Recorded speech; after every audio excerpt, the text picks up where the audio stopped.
오늘 좀 말씀은 깁니다. 요한복음 20장 19절부터 31절. 이 요한의 부활은 두 번째 시간인 거죠. 19절부터 32절까지, 1절까지 말씀, 한번 같이 읽어보겠습니다. 그날, 곧 주간의 첫날 저녁에 제자들은 유대 사람들이 무서워서 문을 모두 닫아 걸고 있었다. 그때 예수께서 와서 그들 가운데로 들어서셔서 너희에게 평화가 있기를 하고 인사말을 하셨다. 이 말씀을 하시고 나서 두 손과 옆구리를 그들에게 보여주셨다. 제자들은 주님을 보고 기뻐하였다. 예수께서 다시 그들에게 말씀하셨다. 너희에게 평화가 있기를 빈다. 아버지께서 나를 보내신 것 같이 나도 너희를 보낸다. 이렇게 말씀하신 다음에 그들에게 숨을 불어 넣으시고 말씀하셨다. 성령을 받아라. 너희가 누구의 죄든지 용서해 주면 그 죄가 용서될 것이요. 용서해 주지 않으면 그대로 남아있을 것이다. 12제자 가운데 하나로서 쌍둥이라고도 불리는 도마는 예수께서 오셨을 때에 그들과 함께 있지 않았다. 다른 제자들이 그에게 우리는 주님을 보았소 하고 말하였으나 도마는 그들에게 나는 내 눈으로 그의 손에 있는 못자국을 보고 내 손가락을 그 못자국에 넣어보고 또 내 손을 그의 옆구리에 넣어보지 않고서는 믿지 못하겠소 하고 말하였다. 여드레 뒤에 제자들이 다시 집안에 모여 있었는데 도마도 함께 있었다. 문이 잠겨 있었으나 예수께서 와서 그들 가운데로 들어서셔서 너희에게 평화가 있기를 하고 인사말을 하셨다. 그리고 나서 도마에게 말씀하셨다. 내 손가락을 이리 내밀어서 내 손을 만져보고 내 손을 옆구리에 넣어보아라. 그래서 의심을 떨쳐버리고 믿음을 가져라. 도마가 예수께 대답하기를 나의 주님, 나의 하나님 하니 예수께서 도마에게 말씀하셨다. 너는 나를 보았기 때문에 믿느냐? 나를 보지 않고도 믿는 사람은 복이 있다. 예수께서는 제자들에게 이 책에 기록하지 않은 다른 표징도 많이 행하셨다. 그런데 여기에 이것이나마 기록한 목적은 여러분으로 하여금 예수가 그리스도요 하나님의 아들이심을 믿게 하고 또 그렇게 믿어서 그의 이름으로 생명을 얻게 하려는 것이다. 아멘.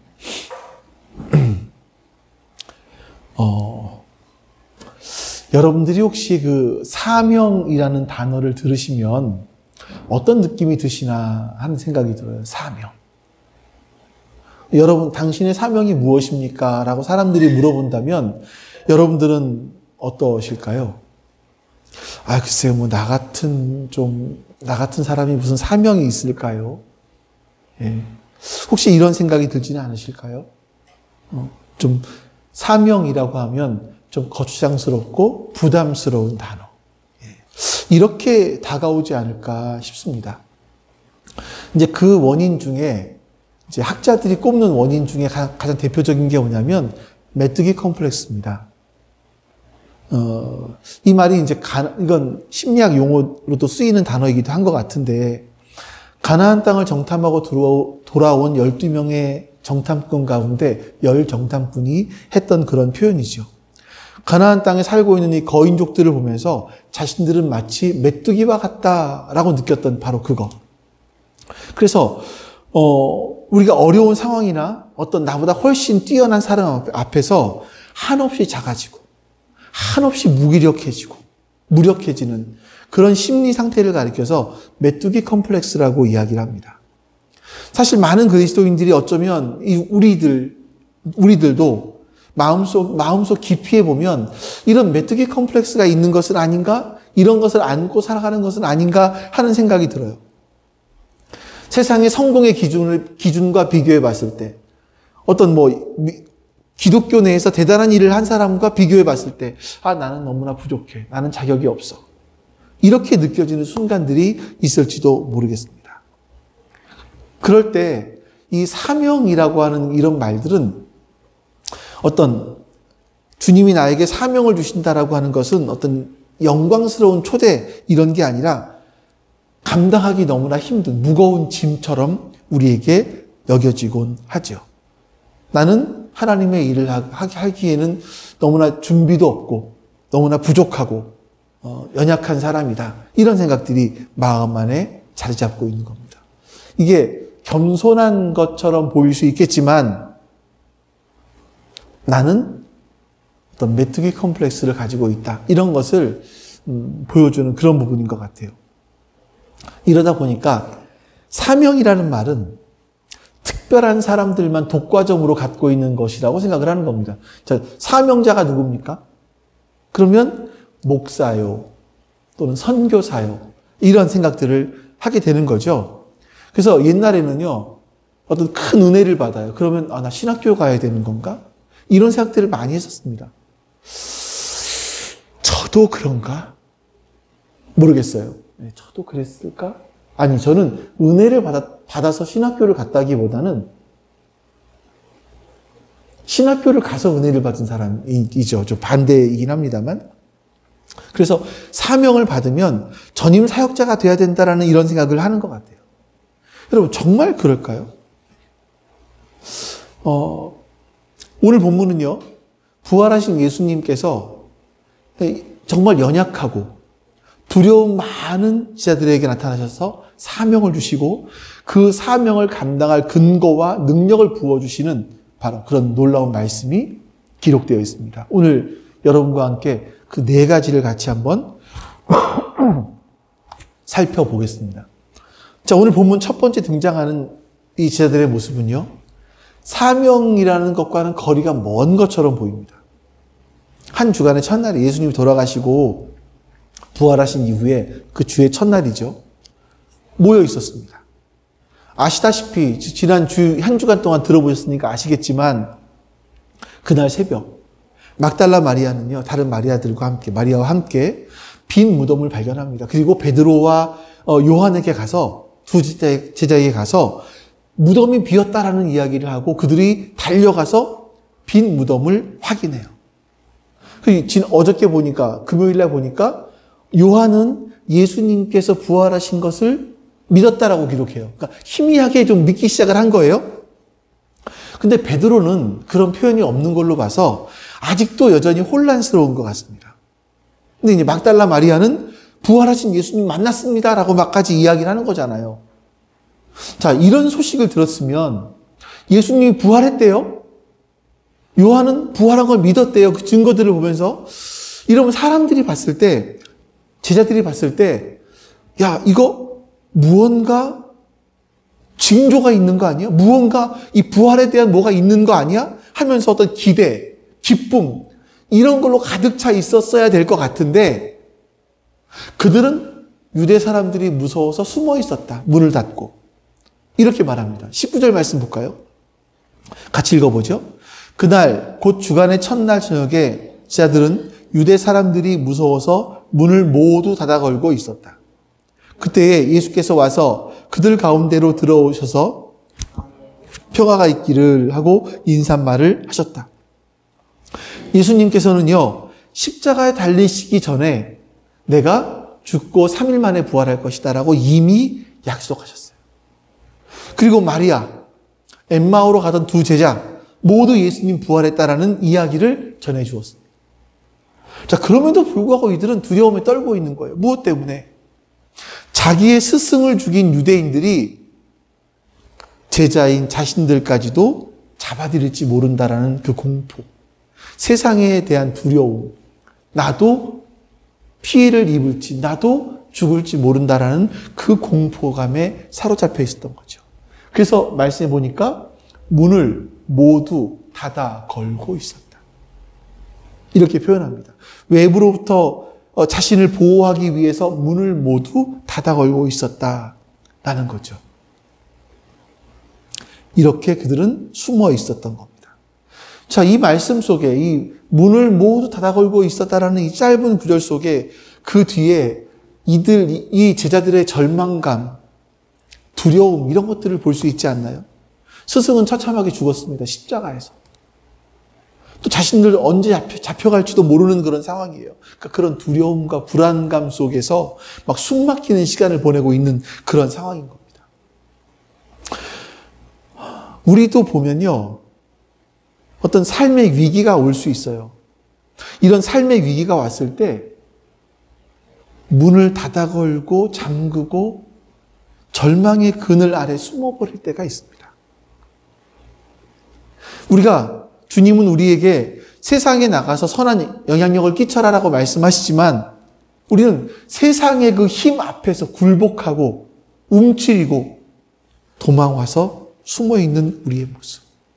교회에서만 믿음이 좋은 것처럼 이야기하지만 세상에서는 그 세상에 져서 세상의 방식대로 똑같이 살아가고 있는 우리의 모습들이 사실은 이 모습과 똑같은 거죠.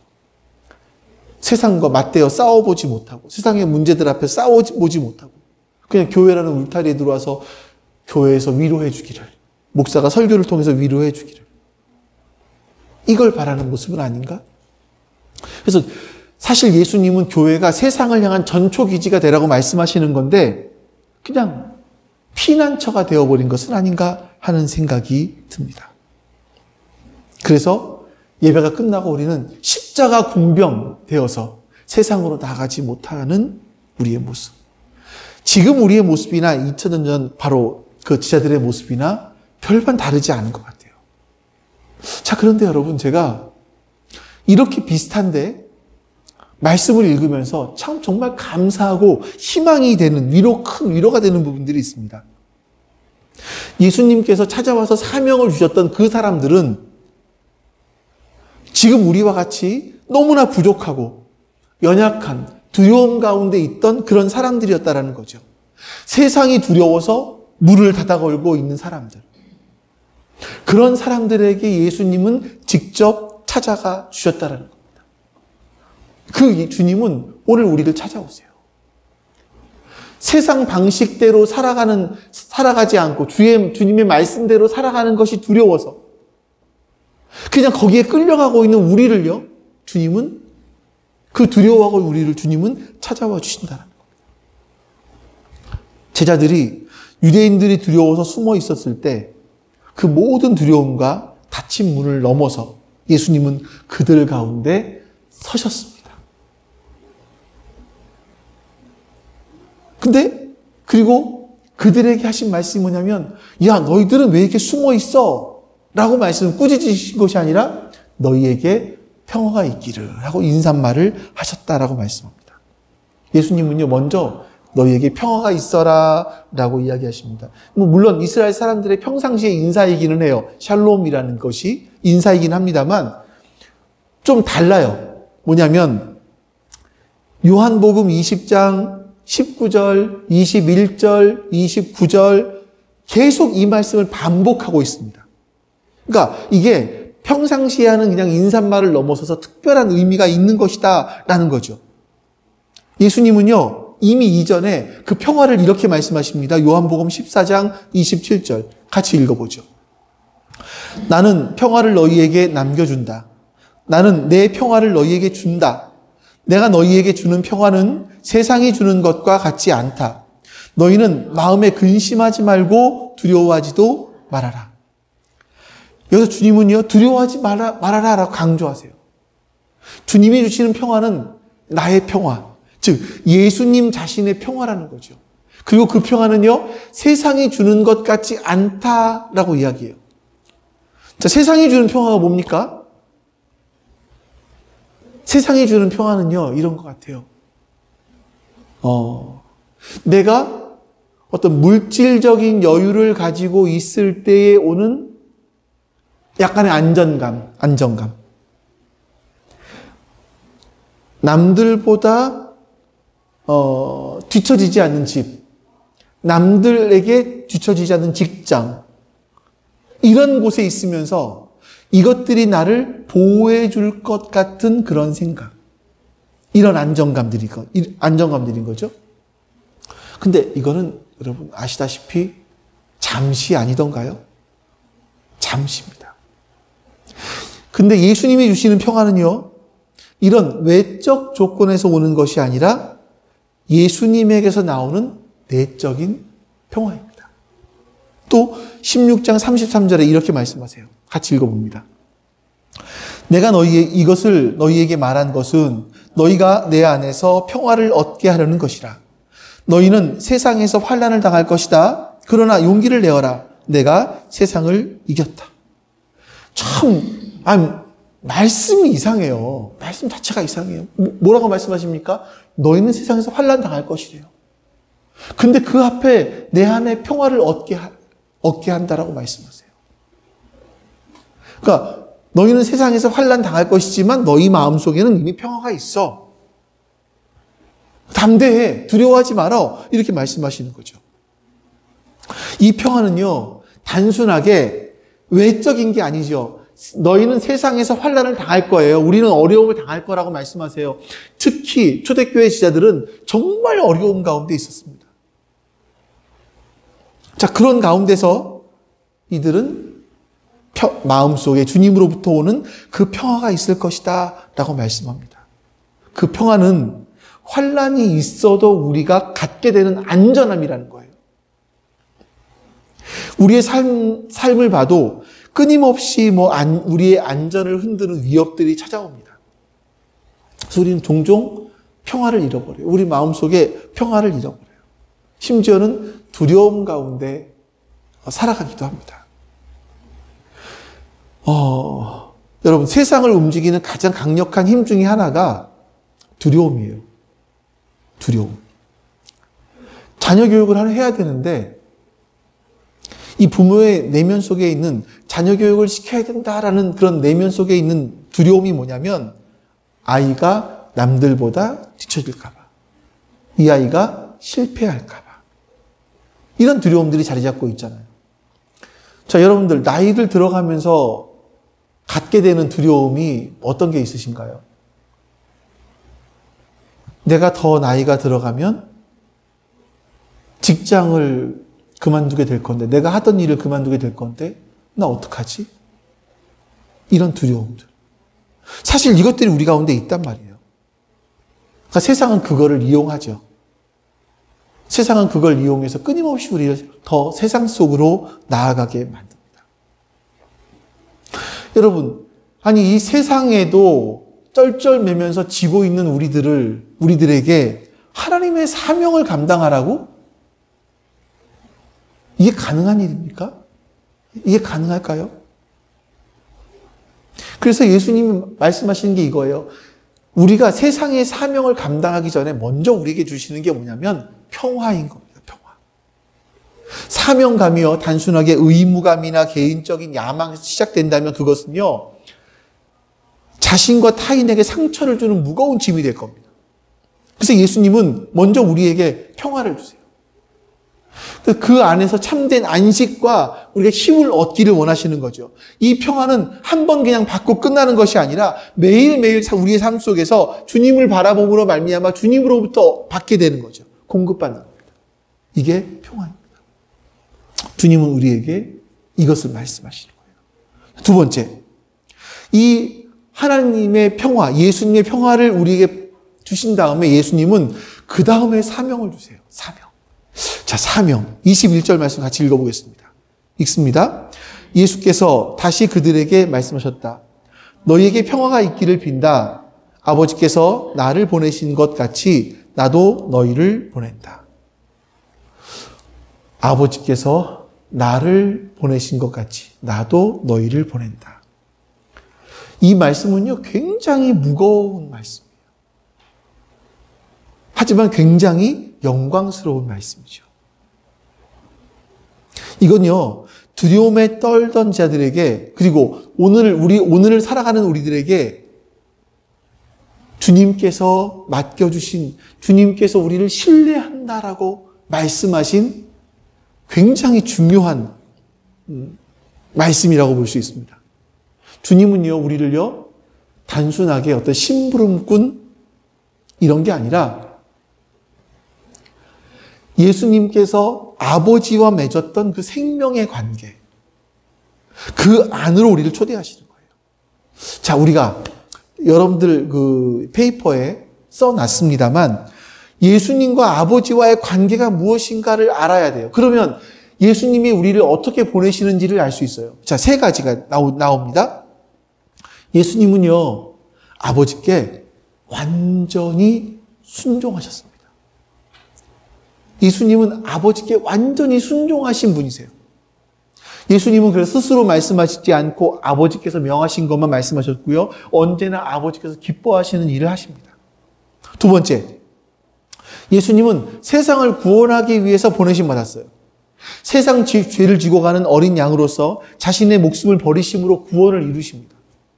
즉 아버지의 보내심에는 아들의 희생과 어떤 대가 지불이 포함되어 있었습니다. 세 번째, 예수님은 철저하게 성자, 예수님은 철저하게 성부 하나님을 의지합니다. 의존하셨습니다. 그래서 아버지께서 나를 보내신 것 같이 나도 너희를 보낸다라는 이 말씀 속에는 이 세 가지가 다 들어있는 거예요. 우리도 예수님을 철저하게 순종하는 겁니다. 그 말씀에 철저하게 순종함으로 반응하는 것이고요.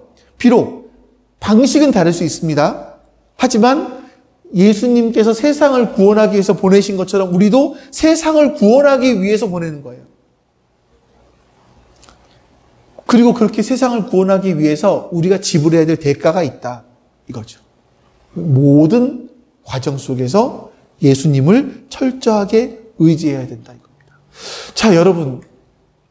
예수님은 지금 이거예요.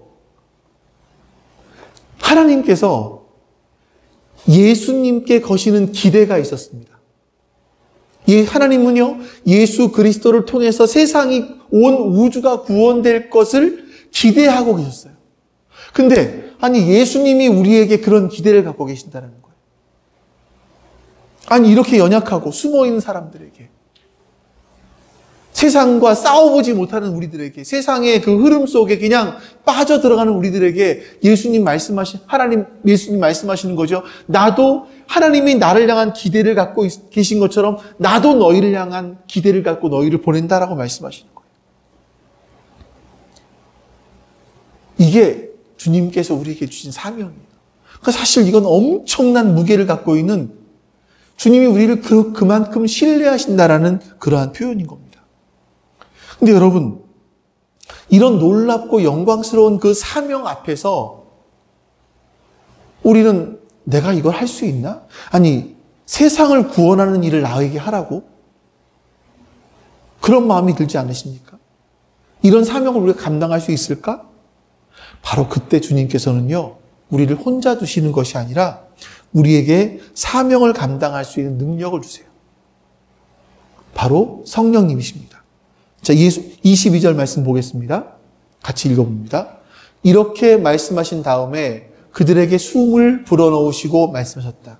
성령을 받아라. 예수님은요, 우리에게 평화를 주시고 감당하기 벅찬 사명을 주세요.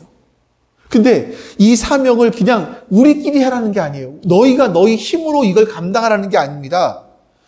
이 사명을 능히 감당할 수 있도록 성령님을 보내주시겠다고 약속을 하네요. 주님이세요. 제자들도 부족하고 우리도 부족합니다. 근데 약속된 성령이 임하셨을 때 우리는 담대하게 복음을 전할 수 있고 사람들을 생명의 길로 인도할 수 있는 겁니다. 감당할 능력이 부족하고 주님의 평화를 온전히 누리지 못하는 우리들이지만 성령님이 계시면 이 일들을 감당할 수 있게 되는 겁니다. 그래서 예수님께서는 우리에게 사명을 부여해 주시면서 성령을 받아라, 이렇게 명령을 하시는 거예요. 명령이잖아요. 명령. 받아라. 받고 싶으면 받고 싶지 않으면 안 받아도 돼. 선택해, 이게 아니라 받아라, 이렇게 말씀하신 겁니다.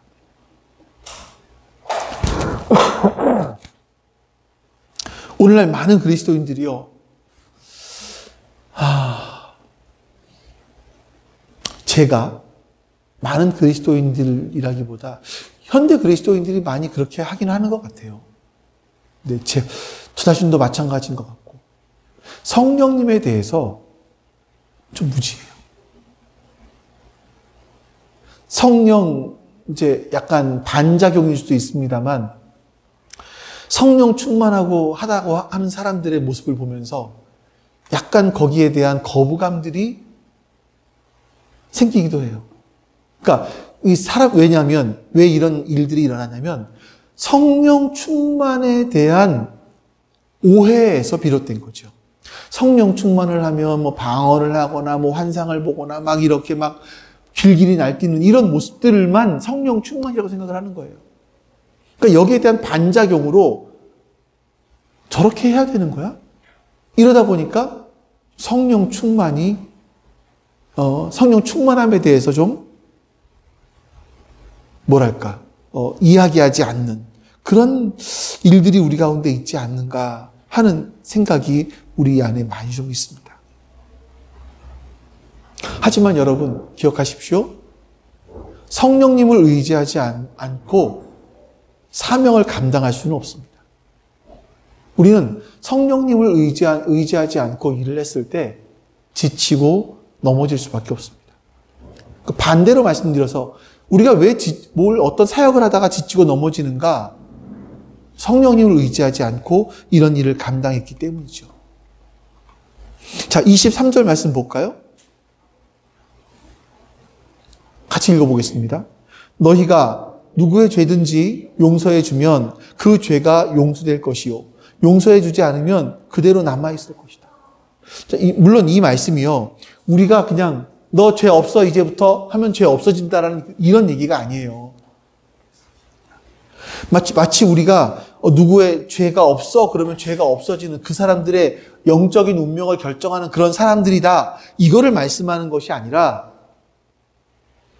우리가 그들에게 있어서 이런 생명의 소식을 전해줄 수 있는 놀라운 사명을 가진 사람들이다라는 거예요.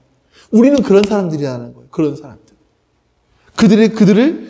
그들의 죄의 용서함을 받게 해줄 수 있는 사람들.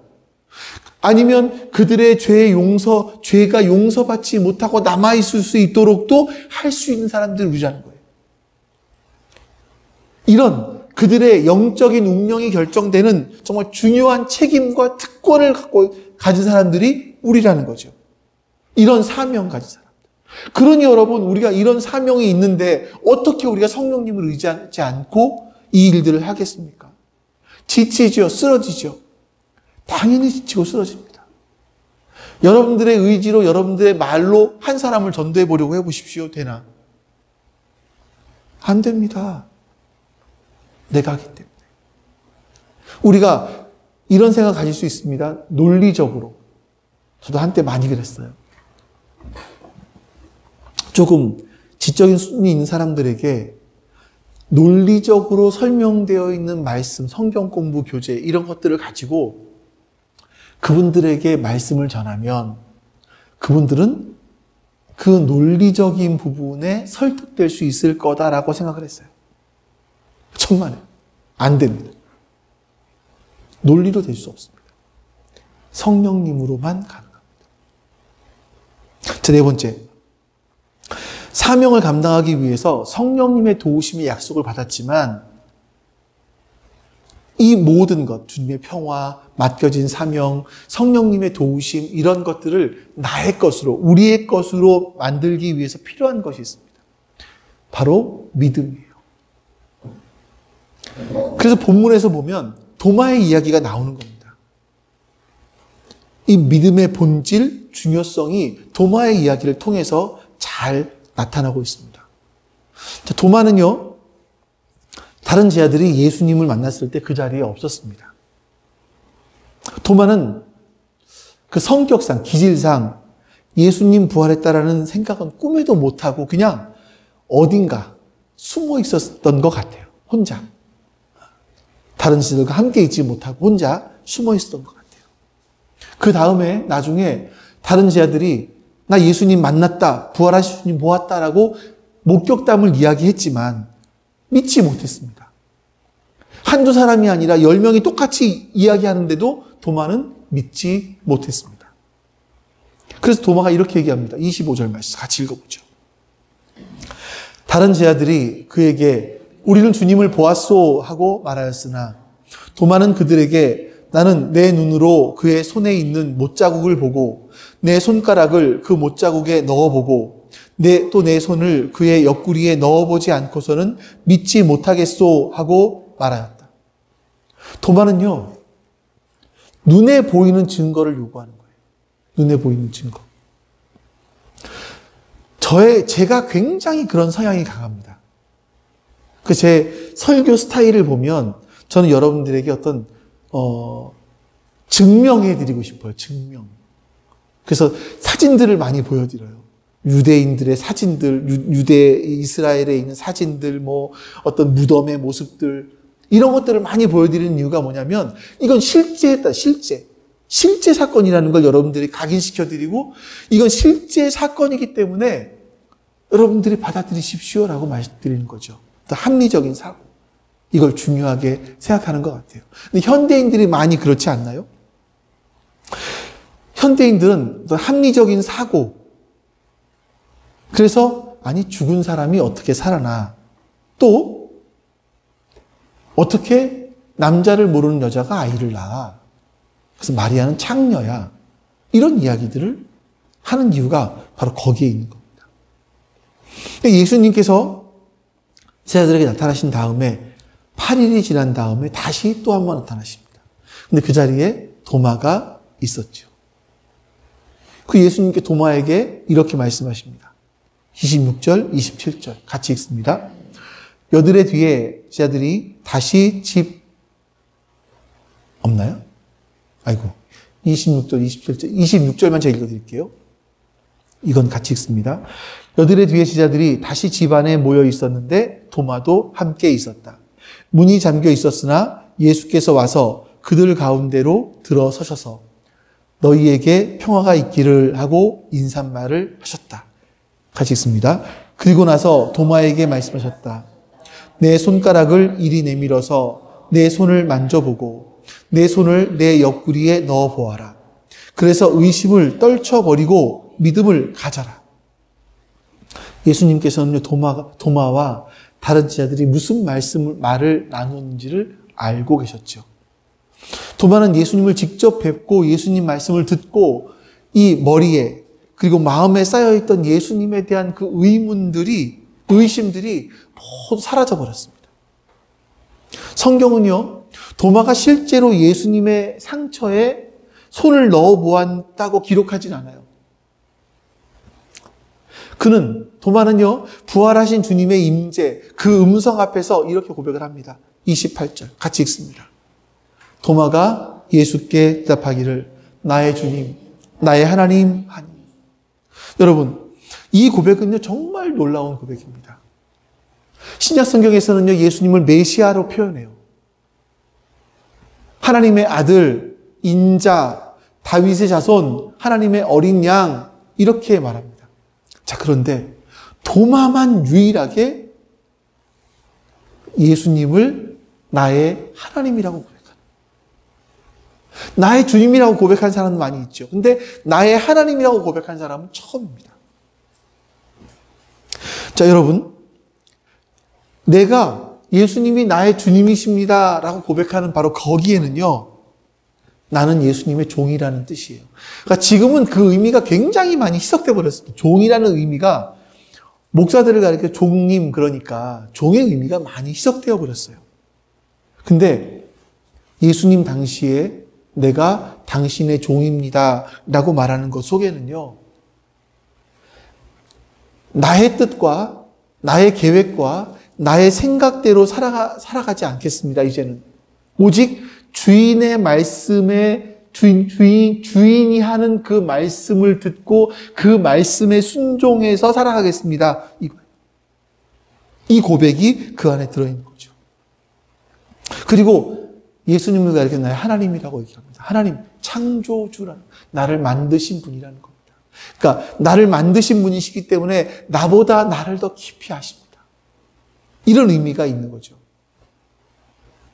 만약에 여러분, 도마가 예수님의 손에 못자국 난 그 손을 넣어보지 않고 그 창자국을 만져보지 않고서는 나는 믿지 못하겠습니다 라고 했을 때 예수님께서 몇 주 수요일 전에 이런 설교들이 했었어요. 야, 쟤는 안 되겠네 하면서 그냥 포기하셨다면 도마는 이런 고백을 할 수가 없습니다. 근데 예수님은 도마를 포기하지 않으신 거예요. 그렇게 너희들이 봤다고 하지만 난 도저히 믿을 수 없어 라고 말했던 그 사람들이 있을 때 예수님께서는 그렇게 의심하는 도마 앞에서 예수님께서는 나는 너를 끝까지 포기하지 않아 말씀하시는 거예요. 그 예수님이 우리의 주님이세요. 우리의 하나님이세요. 우리 포기하지 않으세요. 다시 찾아오시고 또다시 찾아오시고 우리는 문을 걸어 닫고 아까 보았던 것처럼 문을 걸어 잠그고 있어도 예수님은 그 사이에 들어와 서시는 거예요. 그분이 예수님이세요. 그렇기 때문에 우리는 바로 이런 소망 가운데 살아갈 수 있는 겁니다. 예수님은 도마에게 도마야 너 믿음 없는 자가 되지 말고 믿는 자가 되어라 라고 말씀하시면서 그 이후에 모든 사람을 향해서 이렇게 말씀하십니다. 29절. 도마에게 이렇게 말씀하시죠. 같이 읽습니다. 예수께서 도마에게 말씀하셨다. 너는 보았기 때문에 믿느냐? 나를 보지 않고도 믿는 사람인 복이 있다. 아멘. 자, 여러분, 우리에 대한 말씀들이에요. 이 말씀. 여러분들 예수님 보고 믿으십니까? 여러분들 예수님이 환상 가운데 바울에게 나타나신 것처럼 나타나셔서 믿으세요? 아니잖아요. 사실 우리는 보지 않고 믿는 사람들인 겁니다. 더 복 있는 사람들인 거죠. 베드로가 이렇게 말했습니다. 베드로전서 1장 8절 말씀 같이 읽습니다. 여러분은 그리스도를 본 일이 없으면서도 사랑하며 지금 그를 보지 못하면서도 믿으며 말로 다 표현할 수 없는 즐거움과 영광을 누리면서 기뻐하고 있습니다. 아멘. 전 여러분들이 앞에는 가능하죠. 앞에는 그리스도를 본 일이 없으면서 사랑하며 지금 그를 보지 못하면서 믿고 그 다음이 이제 막 우리가 해야 될 것 같아요. 말로 다 표현할 수 없는 즐거움과 영광을 여러분들 누리실 수 있기를 바랍니다. 기뻐하실 수 있기를 바랍니다. 주님으로 말미암아 그런 일들이 우리 가운데 일어날 수 있기를 바랍니다. 아멘. 주님께서 우리를 위해 평화, 어떤 사명, 성령님을 준비하셨다면 이제 우리 편에서 필요한 게 바로 이 믿음인 거예요. 믿음. 예수님이 하나님의 아들이시고 부활하셨고 약속대로 성령을 보내셨다는 사실을 믿는 거죠. 다시 한번 여러분 말씀드립니다. 믿음은 감정이 아니에요. 막 믿음이 갑자기 막 내 안에서 불 일듯이 솟아나서 막 믿어지고 이런 게 아니에요, 여러분. 믿음이라는 건 하나님의 약속이, 예수님이 하신 그 약속이 분명합니다. 그 약속이 사실입니다. 이걸 내가 인정하게 되는 거예요. 이게 믿음인 거예요. 예수님께서 말씀하신 것처럼 다시 죽었지만 부활하셨고 또한 약속하신 것처럼 성령을 보내주셨다는 그 사실을 믿는 거죠. 그걸 초대교회 성도들이 믿으니까 예수님 말씀하신 것처럼 마가의 다락방에 모여서 기도를 했습니다. 약속하신 대로 성령님이 임하시게 된 거죠. 여러분, 이 믿음은요, 하나님께서 하신 놀라운 일들과 약속들을 나의 것으로 받아들이게 해주는 중요한 통로입니다. 성경에 기록된 하나님의 약속과 행하심들을 믿을 때, 믿음으로 받아들일 때, 여러분 받아들이는 거예요. 믿음으로 받아들일 때, 그것이 나의 현실이 되는 겁니다. 그리고 내가 그것을 누리기 시작을 하는 거죠.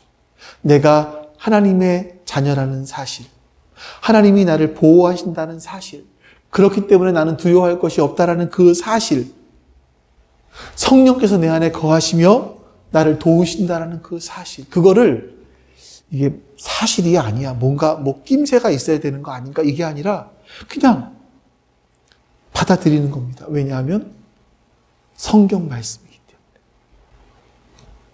그럴 줄로 믿습니다. 그럴 줄로 믿습니다. 하고 아멘으로 받아들이는 거예요.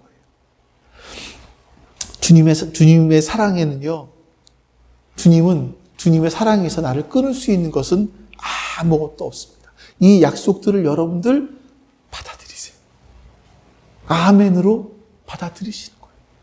그럼 그것을 우리가 누릴 수 있게 되는 겁니다. 자, 여러분, 그래서 요한은요, 이제 마지막으로 이 복음서를 기록한 목적이 나와요. 한번 이 말씀 읽어보고 정리해 보겠습니다.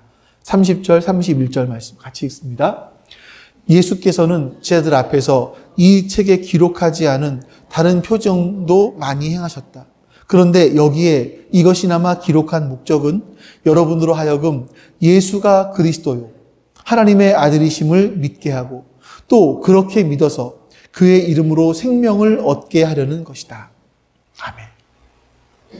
사명의 궁극적인 목적은요, 사람들이 예수가 바로 메시아이시며 하나님의 아들이심을 믿게 하는 것이다라는 거예요. 그리고 그 이름으로, 그렇게 믿어서 그 이름으로 생명을 얻게 하신다는 거예요. 이게 우리의 사명입니다. 예수님의 사명이었고 예수님께서 우리에게 주신 그 사명입니다.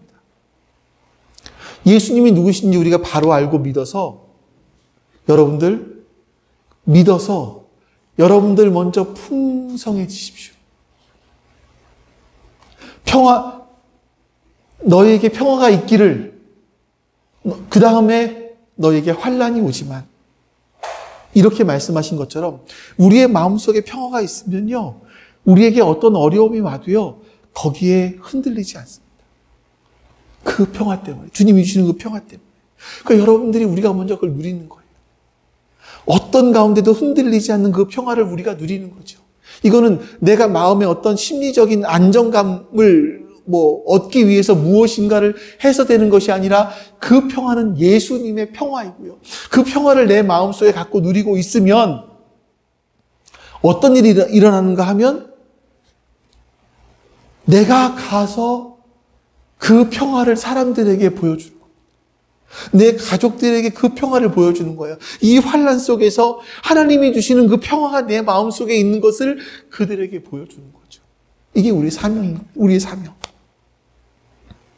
그리고 또 하나가 마지막에 생명을 얻게 하려는 것이라고 했는데요. 여러분, 이 생명이라는 것은요, 이 요한복음에 나오는 생명은 헬라어로 조에라고 하는데, 그 생명은 그냥 우리가 살아있다 이런 건 아니에요. 영원한 생명. 여러분, 우리가 직장이든 가정의 주부이든 어떤 일이든 우리의 삶의 현장에서 우리는 이 사명을 가지고 살아가는 사람들입니다. 자녀를 양육할 때 그 아이가 예수님이 바로 메시아이시라는 것을 알고 그로 말미암아 생명을 얻게 되는, 그렇게 될 수 있도록 여러분들은 하셔야 되는 거죠. 이게 우리의 사명인 겁니다. 직장에서 돈 버는 걸 넘어서 만나는 사람들에게 예수님을 알리고 그 생명을 전하려고 하는 그 노력들이 우리 가운데 필요한 거죠.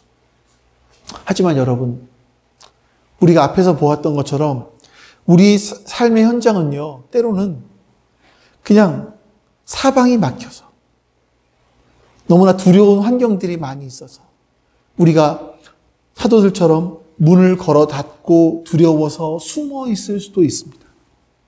근데 예수님은 그 문을 통과해서 우리 가운데 들어오셔서 평화가 너희에게 있기를 이라고 말씀하십니다. 우리가 닫힌 방처럼 아무리 문을 걸어 잠그고 있어도 예수님은 그 안에 들어오셔서 우리에게 평화가 있기를 이라고 말씀하시는 거죠. 신학자 중에서 F.F. 브루스라는 사람이 있습니다. 그 사람이 초대교회 성도들이 박해를 피해서 그들은 굴 속에 숨어 살았습니다. 닫힌 문에 모여 있었습니다. 그때마다 닫힌 문을 통과해서 제자들에게 찾아오셨던 그 예수님을 기억하면서 그들은 마라나타, 주여 어서 오시옵소서, 이렇게 기도했을 것이라고 말을 합니다. 여러분, 우리도 어려운 상황에 처했을 때, 두려움에 사로잡혔을 때 이 본문을 기억하시면서 여러분 기도할 수 있기를 바랍니다. 주님, 이 닫혀있는 상황 가운데 들어오시옵소서. 닫혀있는 나의 상황 가운데 주님 들어와서 임재해 주시옵소서. 이걸 기도하시는 거예요. 부활하신 주님은 그 어떤 문도 넘어서 여러분 가운데 찾아오십니다. 예수님의 평화가 여러분의 두려움을 잠재우고 성령의 능력이 여러분의 연약함을 도우실 겁니다. 여러분 두려움 속에 숨지 마시고 주님은 바로 그 자리에서 여러분들을 만나시고 생명을 전하시는 놀라운 사명자로 여러분들을 초대하십니다. 부활하신 주님을 향한 믿음 안에서 성령님의 도우심을 간구하면서 여러분 서로 격려하고 서로 세워주고 생명의 복음을 전하는 이 사명을 함께 우리가 감당할 수 있기를, 예배드린 모든 여러분들에게 그 은혜가 있기를 주님의 이름으로 축원합니다. 아버지 하나님 감사합니다. 예수 그리스도를 우리에게 보내주셔서 우리의 모든 죄를 감당하시고 십자가에 죽게 하시며 그러나 죽음에 머무르지 않게 해주시고 부활하게 해주셔서 또한 승천하게 해주셔서 우리의 모든 죄를 용서해 주시니 주님 감사합니다. 예수 그리스도의 부활하심 그 능력이 우리의 삶 가운데도 드러나게 해주시옵소서. 예수님께서 부활하시기 전에 우리에게 맡겨주신 그 사명들 우리가 잘 기억하게 해주시고 우리가 얼마나 주님의 신뢰를 받고 있는 존재인지, 주님께서 우리에게 얼마나 큰 기대를 하고 계신지 우리가 알게 해주시고 우리의 힘으로 그 일들을 할 수 없기에 성령님의 충만함을 입어서 그 일들을 감당할 수 있도록 주님 우리에게 은혜를 베풀어 주시옵소서. 이 모든 것들이 가능하기 위해서 우리에게 또한 믿음을 허락하여 주시옵소서. 그 믿음으로 이 사명을 감당해 나갈 수 있도록 도와주시옵소서. 여호와는 내게 복을 주시고 너를 지키시기를 원하며 여호와는 그의 얼굴을 내게 비추사 은혜 베푸시기를 원하며 여호와는 그 얼굴을 내게로 향하여 드사 평강 주시기를 원하노라. 아멘. 이제는 우리 주 예수 그리스도의 은혜와 아버지 하나님의 사랑하심과 성령의 교통 내주하심이 예수 그리스도의 부활하심을 믿고 그 부활의 능력이 내 안에 임하기를 소원하는 모든 백성들 머리 위에 지금부터 영원토록 함께 하시기를 간절히 축원하옵나이다. 아멘.